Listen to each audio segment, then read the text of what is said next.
Hello student, मैं उषा यादव आप सभी का अपने यूट्यूब चैनल पर स्वागत करती हूँ। बच्चों, जैसे कि हम लोगों ने लास्ट टाइम जो है आज जो है हम लोग जो पढ़ने वाले हैं कक्षा 8वीं का भूगोल, और जिसमें जो हम लोगों ने इसके पहले मैंने 8वीं कक्षा की जो भूगोल विषय का वीडियो बनाया था वो था मेरा पाठ 6 भूमि उपयोग। ठीक है, इसमें अभी तक हम लोगों ने भूमि उपयोग के अंतर्गत अभी तक हम लोगों ने पढ़ा है नगरीय भूमि के प्रकार और नगरीय भूमि किसे कहते हैं। ओके, और ग्रामीण भूमि के प्रकार पढ़ा और ग्रामीण भूमि किसे कहते हैं हम लोगों ने ये पढ़ा। ओके, उसके बाद हम लोगों ने पढ़ा संक्रमण क्षेत्र एवं उपनगर किसे कहते हैं।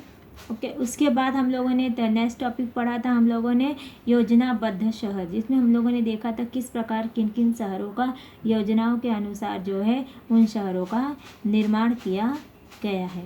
और आज हम लोग पढ़ने वाले हैं एक हम लोग जो है आकृति का वाचन करके उस पर आधारित जो है प्रश्नों का उत्तर किस प्रकार से निकाला जाता है, आज हम लोग ये देखेंगे। क्योंकि बच्चे आप लोगों को जो है मैप का वाचन करके निम्नलिखित प्रश्नों के उत्तर दीजिए। इस प्रकार का भी एक प्रश्न आता है, या तो फिर ऊपर दिए गए वृत्तालेख का वाचन करके जो है आप प्रश्नों का उत्तर दीजिए। ठीक है, इस प्रकार से आपको जो है 2 प्रकार के क्वेश्चन एग्जाम में पूछे जाते हैं। तो जिसमें से हम लोग जो है आज करने वाले हैं, या तो फिर आपको जो है निम्नलिखित जानकारी के आधार पर जो है वृत्तालेख तैयार कीजिए। वो भी क्या रहेगा, जैसे कि आपको भूमि का जो है वृत्तालेख दे दिया या जनसंख्या का वृत्तालेख दे दिया, या आपको ग्राफ या जो मैप देते ग्राफ देते हैं, आपको ग्राफ भी आता है, ग्राफ बनाने के लिए जो है आता है आप लोगों को, जिसमें आपको लिखा रहेगा निम्नलिखित जानकारी के आधार पर स्तंभालेख तैयार कीजिए, या संयुक्त स्तंभालेख की तैयार कीजिए, या तो विभक्त स्तंभालेख तैयार कीजिए, या तो रेखालेख का। 3 प्रकार के हमारे जो स्तंभालेख ग्राफ होते, एक होता है रेखालेख स्तंभालेख, दूसरा होता है विभक्त स्तंभालेख, होता है संयुक्त स्तंभालेख। ओके, ये जो है आपको 3 प्रकार के जो है आपको बनाने, वो जैसे आपको बोला जाएगा एग्जाम में उस प्रकार से आपको जो है जो जानकारी दी जाएगी, जिस चीज़ के लिए आपको स्तंभालेख बनाने या ग्राफ बनाने के लिए दिया जाएगा उसे जो है आप बनाएंगे। ठीक है, वो भी मैं आपको करवाऊंगी कि किस प्रकार से जो है ये जो है किस प्रकार से आलेख किया जाता है, या ग्राफ की इंग्लिश में बोलते हैं, हिंदी में उसको आलेख कहते हैं। लेकिन आज जो हम लोग करने वाले हैं वो वृत्तालेख है। इस वृत्तालेख का वाचन करके जो हम लोग को कुछ प्रश्न पूछे गए, उस प्रश्नों का उत्तर जो हम लोग यहाँ इसी वृत्तालेख में, ये जो वृत्तालेख दिया है, जो आपको ये डायग्राम दोनों बना के दिया, इसी में से जो है आपको जो प्रश्न पूछे गए आपको आंसर जो है उसका इसी में से ही ढूंढ के देना होता है। और कभी कभार क्या होता है, आपको ये सारी जो दिया गया है, ठीक है, ये क्या है, 2 प्रदेश है और दोनों प्रदेशों की भूमि का जो है उपयोग बताया गया है कि एक है जापान का और दूसरा है भारत का। आप देख रहे हैं यहाँ पे कि ये जो है किसका है, जापान भूमि का उपयोग है 2011 का, और भारत भूमि का उपयोग 2011 का। इन दोनों भूमि का उपयोग जो है आपको बताना होता है, और कभी कभी आपको इसको तुलना करने के लिए भी आता है, या अंतःस्पष्ट में भी पूछा जाता है कि किस प्रकार से कौन सी भूमि किस प्रदेश में, आपको अगर इसमें अभी जब क्वेश्चन किया जाएगा तो आपको पूछ देगा कि कौन से देश में जो है अधिक जो है वनाच्छादित प्रदेश है, तो आपको जो इसमें से बताना पड़ेगा कौन से प्रदेश जापान में है कि भारत में। तो आपको इन दोनों जैसे आपको मैं अभी बताऊंगी कि यहाँ पे ये जो कलरफुल किया गया, कलरफुल क्यों किया गया, क्योंकि हर भूमि को अलग अलग रंग से दर्शाया गया, ताकि जो है हमें ये पता चले कि कौन सी भूमि का उपयोग कहाँ पे किया गया। ओके, तो जैसे कि आपको यहाँ पे जब भी आप कभी भी ग्राफ कभी भी आपको जो वृत्तालेख बनाने के लिए एग्ज़ाम में आता है, तो उसके लिए जिस प्रकार से हम लोगों को आलेख बनाते हैं तो हमें पैमाना लिखना बहुत ज़रूरी होता है। ठीक है, पैमाना लिखना बहुत ज़रूरी होता है। उसके नीचे जो है आप कौन से चीज़ों को किस प्रकार से दर्शा रहे उसको चौखट में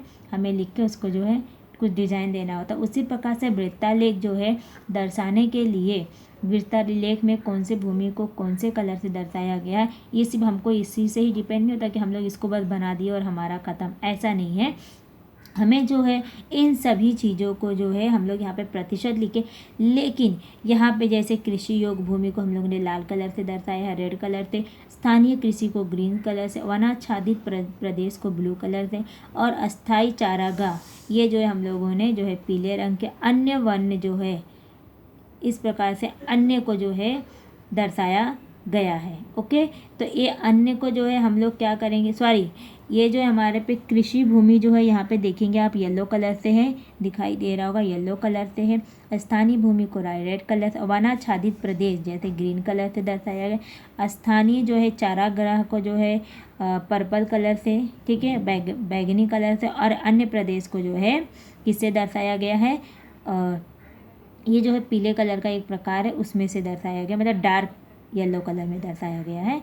ओके, तो इस प्रकार से जो भी आप लोग जिस कलर के लिए, या हम लोग इस कलर के जगह पे अगर हम लोग कोई डिज़ाइन देते या मतलब किसी और शेड से इसको दर्शाते हैं तो हम लोग वो भी कर सकते हैं। एग्ज़ाम में आप क्या करते हैं, इसको कलरिंग नहीं करते। अगर आप कलर नहीं करते हैं तो क्या करेंगे हम लोग, इसको कोई भी प्रकार का शेप, जैसे कि अभी मैंने क्या किया, यहाँ पे मैंने ऐसे लिया। ओके, तो अभी मैं क्या करूँगी, इसको इस प्रकार का डिज़ाइन दे दूँगी। अभी मैं इसको क्या दे दूँगी, अगर मैं इसको कह देती हूँ कृषि, ठीक है, ये हो गया मेरा कृषि, तो मैंने इसको जो है कृषि से दर्शा दिया। ओके, ये मेरा कृषि है, ठीक है। तो मैं इसको इसी प्रकार से अलग अलग डिज़ाइनों से जो है इसको दर्शाऊंगा, फिर उसके अंदर ये सब फिलअप करेंगे ताकि सामने वालों को लगे कि हाँ ये जो है इसने इस चीज़ के लिए जो है चुनाव किया, इतना जो जगह है, ये जो डिजाइन वाली क्षेत्र का जो उसकी संख्या इतनी है, और उसे पता चल जाएगा कि हाँ यहाँ पे जो बच्चे ने आंसर लिखा वो राइट लिखा है। अगर आप ये छोड़ देते हो, बाकी आपने ये सब किया और ये छोड़ देते तो आपको एग्ज़ाम में कोई भी मार्क्स नहीं मिलता है, कोई भी मार्क्स नहीं दिया जाता है। और आपने ये किया और यहाँ पे प्रतिशत नहीं लिखा है तो भी आपको मार्क्स नहीं लिखा, और आपने अगर कौन से दोनों भूमि का कौन कौन से नाम अगर आपने उधर हेडिंग में नहीं लिखा तो भी आपको मार्क्स नहीं दिया जाता। इसलिए जब भी हम कोई भी वृत्तालेख या रेखालेख का चित्र बनाएंगे या दर्शाएंगे जब भी तो हमें उसका बाकायदे से नाम, उसमें कौन कौन से भूमि का कितना कितना प्रतिशत दिया है वो हमें लिखना होता है, और प्लस वो सब प्रतिशत को कौन जो प्रतिशत है किसके लिए है, मतलब किस योग के लिए आपने चुनाव किया उसका जो यहाँ पे दर्शाना होता है, चिन्हों के द्वारा उसे यहाँ पे दर्शाना होता है। ओके, तो यहाँ पे हम लोग जो देखने वाले हैं वो है हमारा किसका, जापान एवं भारत के भूमि का उपयोग का प्रतिशत है, कि जापान और भारत में किन भूमि का प्रतिशत कितना है, किस भूमि का प्रतिशत, मतलब किस प्रतिशत का मतलब ही है कि कितना प्रतिशत जो है भूमि का उपयोग किसके लिए किया गया, किसके उपयोग के लिए किया गया, यहाँ पे हम देखने वाले हैं। तो जैसे कि आपको दिखाई दे रहा, मैंने आपको ये बता दिया, और यहाँ पे दिया है 19%, ठीक है। 19% ये क्या है, 19% ये जो है अन्य जो है भूमि का उपयोग है, और 11.7 ये जो है कृषि योग्य भूमि है, इसे दर्शाएगा। 0.8 जो है रेड कलर का जो थोड़ा सा है यहाँ पे, ये है हमारा स्थानीय कृषि, ठीक है। उसके बाद ये जो ग्रीन कलर का आपको दिखाई दे रहा है ये जो है हमारे वनाच्छादित, क्योंकि वन को जो है हरे कलर को इसलिए जो वन से ही दर्शाते हैं, और कृषि को ये पीले कलर से क्यों, क्योंकि जो फसलें होती है वो थोड़ा सा येलो शेड में होती, गोल्डन शेड में होती है, इसी के लिए। ओके, उसी प्रकार से जापान की जो, सॉरी ये हमारा हो गया जापान का। उसके बाद जो है हमारा दोनों को एक चीज़ का ध्यान देना, ऐसा नहीं है कि आप दोनों के जो भूमि के जो दर्शाने वाले हैं चिन्ह, ठीक है, जो दर्शाने वाले हैं जो चिन्ह है दर्शाए गए हैं, जिससे हमें ये पता चलेगा कि कौन सी भूमि जो है किसके लिए उपयोग किया गया और कितना प्रतिशत का है। ये जो है आप लोगों को दोनों ही देशों के लिए एक ही जो है चिन्हों का उपयोग करना, ऐसा नहीं किसके लिए अलग इसके लिए अलग, ऐसा कभी नहीं करना है। ओके, तो चलिए अभी देखते हैं हम कि ये जो हो गया जापान। अभी हमारा भारत के लिए जो है ये देखिए येलो कलर का है, येलो कलर का जो है ये जो है कृषि योग्य भूमि, क्योंकि भारत में हमारे कृषि ज़्यादा है तो यहाँ पे कृषि योग्य भूमि जो कितना प्रतिशत है 50 यानी 52.8% जो है कृषि के लिए उपयोग किया गया। उसके बाद जो है ये स्थानीय कृषि के लिए जो है 4.2% लिया गया है। यहाँ पे थोड़ा सा आप लोगों को दिखने में थोड़ा सा प्रॉब्लम होगा, क्योंकि हाँ अभी दिखाई देगा, आप लोगों को दिखाई दिया। ओके, अब आप लोगों को एकदम क्लियर दिखाई दे रहा होगा, ठीक है। 40.2 है। उसके बाद जो है हमारा इधर पे यहाँ पे देखेंगे ग्रीन कलर वाला जो दिया है इसके अंदर दिखाई नहीं दे रहा है था, यहाँ पे 32.1, ठीक है। कितना है कि वनाच्छादित प्रदेश जो है 32.1 दिया गया है। उसके बाद जो है स्थानीय चारागाह गाह जो है ये 3.5 दिया गया है। और उसके बाद जो है हमारा अन्य भूमि जो है 16.4 है। ये जो है हमारा अन्य भूमि के अंदर। अब इन्हीं के ऊपर जो है हमें आधारित जो है प्रश्नों का जो है उत्तर देना है। ओके, आप लोगों को ये मेरे ख्याल से समझ में आ गया होगा कि किस प्रकार से वृत्तालेख जो है अगर हमें एग्ज़ाम में दर्शाने को आया, तालिका दी जाएगी हमें कि निम्नलिखित दी गई जानकारी के आधार पर या तालिका के आधार पर वृत्तालेख तैयार कीजिए।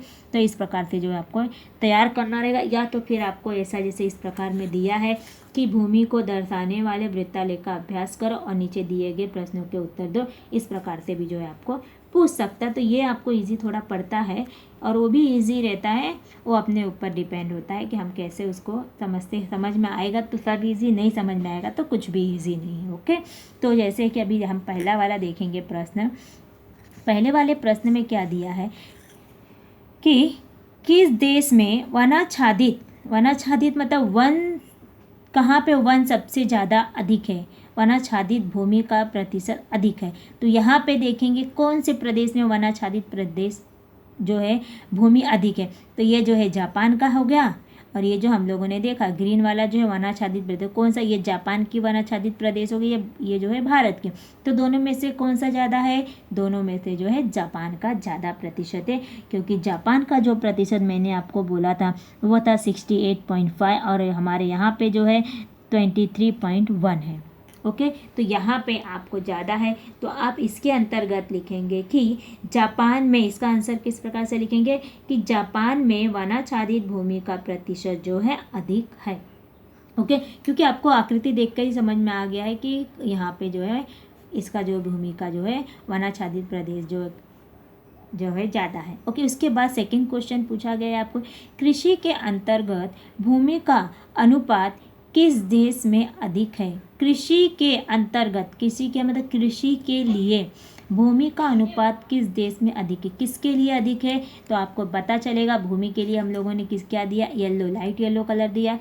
तो ये जो पीले कलर से जो दर्शाया गया है, जैसे कि जापान में 11.7 है और जो कि हमारे भारत देश में 52.8 है। तो यहाँ पे देखेंगे तो कौन सा भूमि सबसे ज़्यादा है, भूमि प्रतिशत कृषि के अंतर्गत भूमि का अनुपात किस देश की जगह क्या आएगा, हमारा भारत देश की जो भारत देश में जो है प्रतिशत अधिक है। ओके, प्रतिशत आएगा।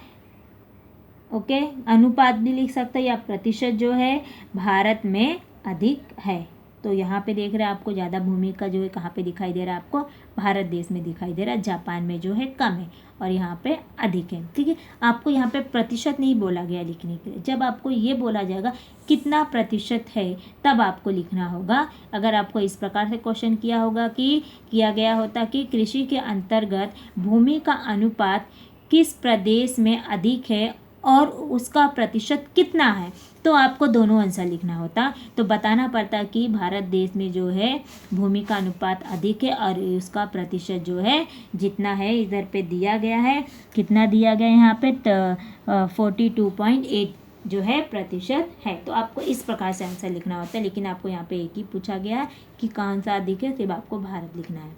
ओके, चलिए अभी नेक्स्ट क्वेश्चन की ओर हम अपने बढ़ते हैं। नेक्स्ट क्वेश्चन जो है हमारा वो किस प्रकार का है, जैसे कि उपरोक्त दो प्रश्नों का विचार करते हुए भारत और जापान की प्राकृतिक संरचना एवं जलवायु का सहसंबंध कैसे जोड़ेंगे। अभी आपको ये क्वेश्चन जो है लिखना होता है, इस जो आपको डायग्राम दिया गया है उसका जो है अनुमान लगा के, ठीक है, तो उसका अनुमान लगा के जो है आपको जो है उसका क्वेश्चन का आंसर लिखना होता है। ओके, तो अगर मैं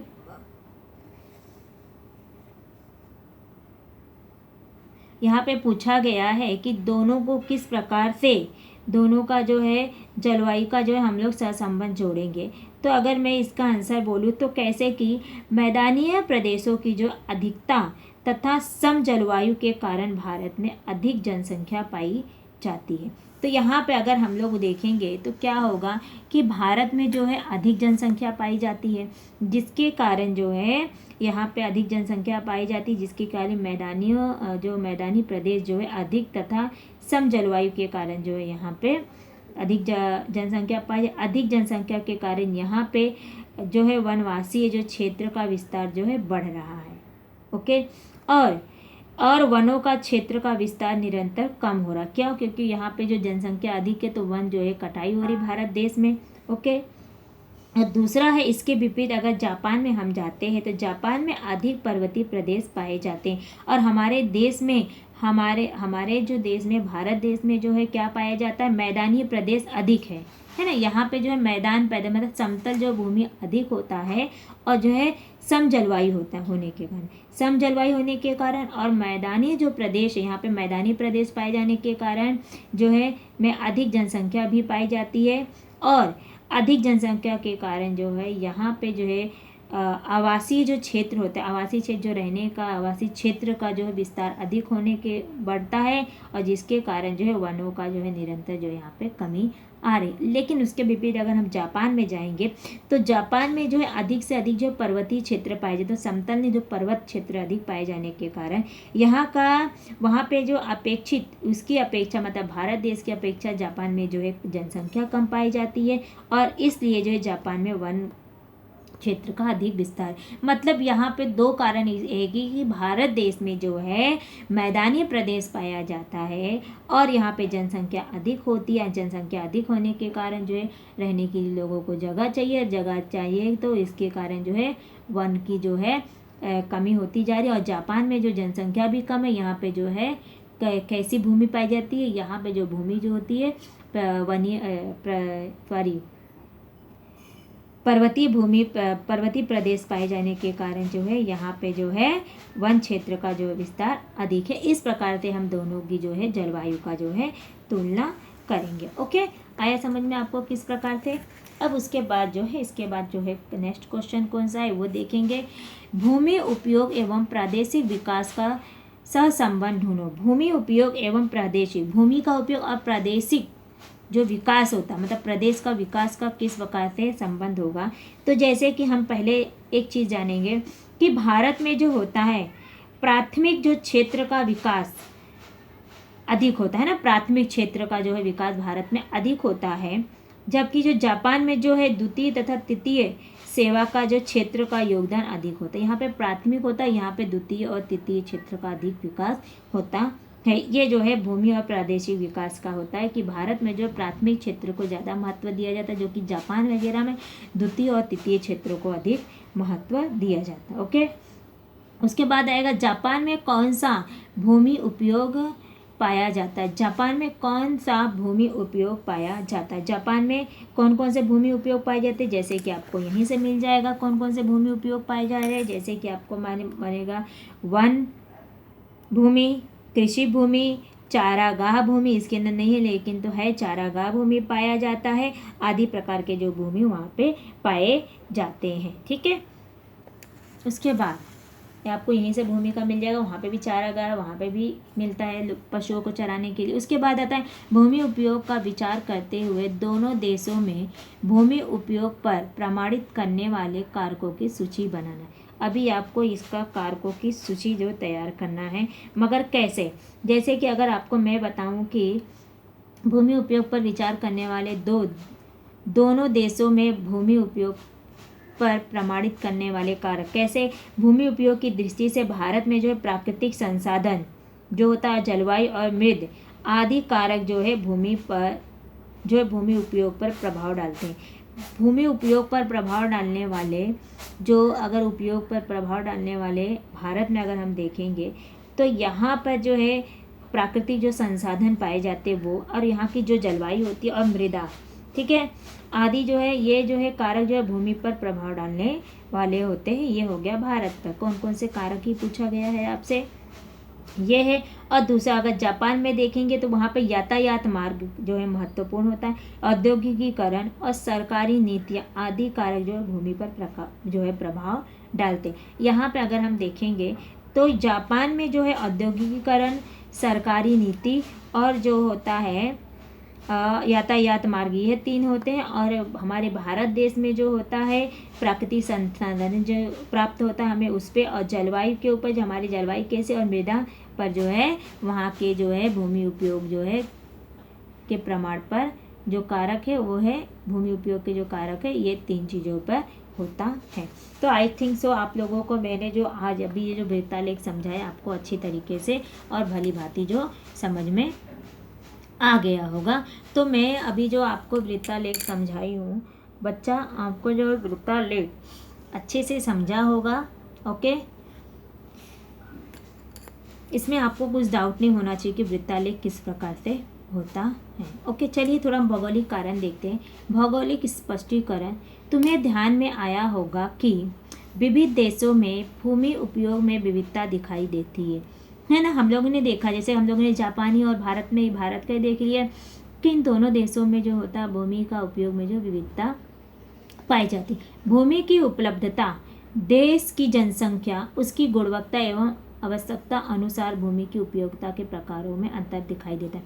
ये हम लोगों ने अब भी देखा है, इसी में देखा है, इस मैप के इस डायग्राम के द्वारा देखा था भूमि उपयोगिता में कि जो भूमि की जो उपलब्धता होती है वो देश की जनसंख्या क्या है उसकी गुणवत्ता के ऊपर, देश की जो क्या किस काबिल है देश उसके ऊपर, और उसकी आवश्यकता है ना, भूमि उपयोग के कारकों में अंतर दिखाई देता। मतलब उसकी आवश्यकता कितनी भूमि की, उसके गुण क्या है, मतलब वो कैसी भूमि, किस प्रकार की भूमि उस पर, और वहाँ की जनसंख्या पे जो है भूमि के उपयोगों के प्रकारों में जो है दोनों में अंतर पाए। जैसे कि जापान में वनाच्छादित भूमि का प्रमाण अधिक है और कृषि में अधीन भूमि का प्रमाण बहुत ही कम है। अधीन मतलब उस पर आधारित, अधीन का मतलब होता है आधारित।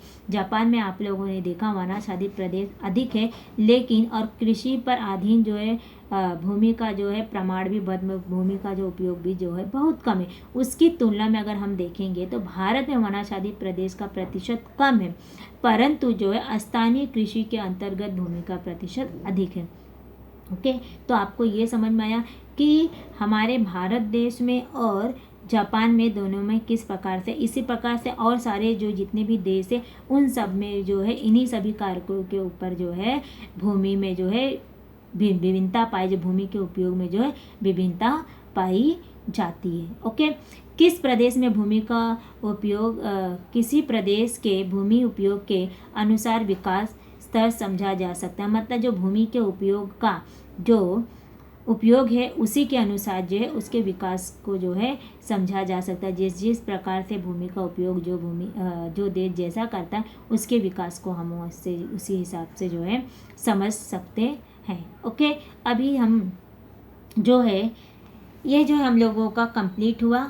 ओके, आई थिंक सो आप लोगों को ये जो अच्छे से समझ में आ गया होगा किस प्रकार से जो है भूमि के अलग अलग देशों में भूमि का अलग अलग उपयोग होता है और अलग अलग जो उनकी जलवायु का भी प्रमाण पड़ता है, किस प्रकार से वो भूमि जो है हर देश में अलग अलग भूमि का उपयोग करता है, और उनकी जो है विकास का जो है अनुमान जो है स्तर जो है समझने के लिए जो है भूमि का जो है योगदान जो है सबसे महत्व होता है। ओके, इसके बाद जो हम लोग नेक्स्ट वीडियो में जब मिलेंगे उसमें हम देखेंगे भूमि का स्वामित्व एवं स्वामित्व अधिकार।